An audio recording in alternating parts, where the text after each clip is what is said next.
नमस्कार, मी उषा मालोदे, महर्षी विद्यालय N4 सिडको, श्री सबू शिक्षण संस्था, त्याचप्रमाणे महर्षी शिक्षण संस्था आणि प्रगतिशील ज्येष्ठ नागरिक सहकारी शिक्षण संस्था या तीनही संस्थांच्या आयोजित आजचा हा संस्कृत नाट्य महोत्सव 2025 या संस्कृत नाट्य महोत्सवामध्ये जवळपास 10 शाळांनी आज सहभाग घेतलेला आहे।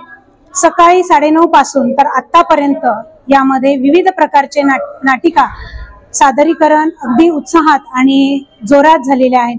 त्यामध्ये संत ज्ञानेश्वर, संत नामदेव, तसेच अब्दुल कलाम, विज्ञान, अध्यात्म आणि कला या तिन्हींचा संगम आपल्याला या नाट्य महोत्सवात अगदी छानपणे बघायला मिळाला। आणि या नाट्य महोत्सवासाठी आता पारितोषिक वितरणासाठी आपल्या संभाजीनगरचे माजी शिक्षणाधिकारी आदरणीय MK देशमुख साहेब, त्याचप्रमाणे संस्कृत अभ्यासिका निवेदिता सराफ मॅडम या उपस्थित राहणार आहेत। तसेच सकाळी तीनही संस्थेच्या अध्यक्षांच्या म्हणजेच आदरणीय SM कुलकर्णी सर, त्याचप्रमाणे श्रीकांत पत्की सर आणि श्रीरंग देशपांडे सर यांच्या हस्ते समारंभाचं उद्घाटन अगदी मोठ्या थाटात झालेलं आहे। या समारंभ हा महोत्सव खऱ्या अर्थाने खूप वर्षांपासून चालू होता, परंतु कोरोना काळामध्ये याला खंड पडला होता। परंतु आता नव्याने हा अगदी उत्सवात मागच्या वर्षीपासून परत सुरू झालेला आहे। आणि मला असं वाटतं की शासकीय जे शासनातर्फे ज्या स्पर्धा घेतल्या जातात, विज्ञान नाटक असतील किंवा इतर नाटक असतील, त्याच्यामध्ये सहभाग जो नोंदवला जातो आपल्या शहरातील शाळांच्या तुलनेत, तर त्या तुलनेत या नाट्य महोत्सवाला अगदी खूप मोठ्या प्रमाणे सहभाग नोंदवला गेलेला आहे। आणि ही खरंच या तीनही संस्थांसाठी अगदी उल्लेखनीय अशी बाब आहे।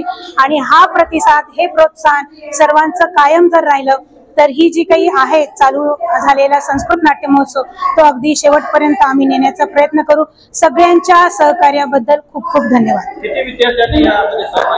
यामध्ये जवळपास 13 शाळेच्या 10 शाळेच्या 150 विद्यार्थ्यांनी सहभाग नोंदवलेला आहे। संस्था, महर्षी शिक्षण प्रसारक मंडळ आणि सरस्वती भुवन शिक्षण संस्था ह्या तिघांच्या संयुक्त विद्यमाने हा संस्कृत महोत्सव, संस्कृत नाट्य महोत्सव तसं मागील 2 वर्षापासून आम्ही त्यामध्ये सहभागी आहोत। तसा हा नाट्य महोत्सव खूप पूर्वीपासून म्हणजे 2002 पासून सुरू आहे।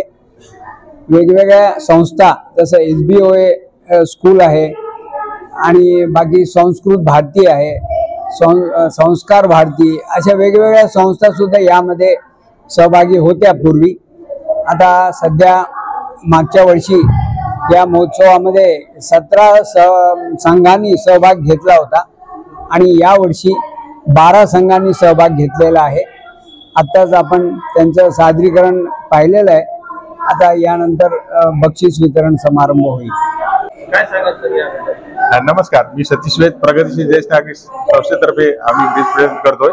आम्ही हे बऱ्याच वर्षापासून कोरोनामध्ये कोविडमध्ये बंद पडलो होतं। चिपळूणकर सर, मांडे सर आणि संस्कार भारती आणि संस्कृत भारती याच्या माध्यमातून 2002 ला सुरू झालं होतं।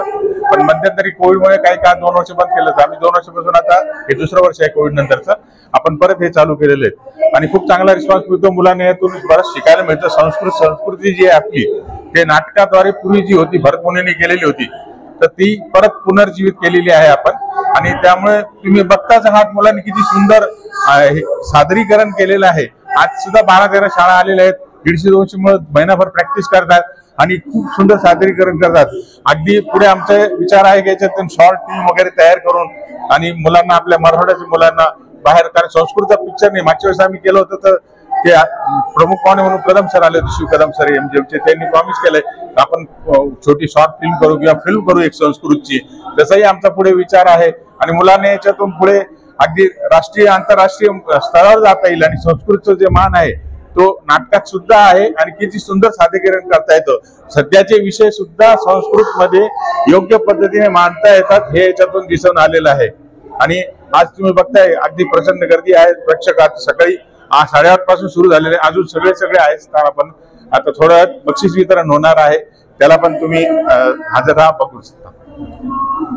Subscribe now and press the bell icon. Never miss an update.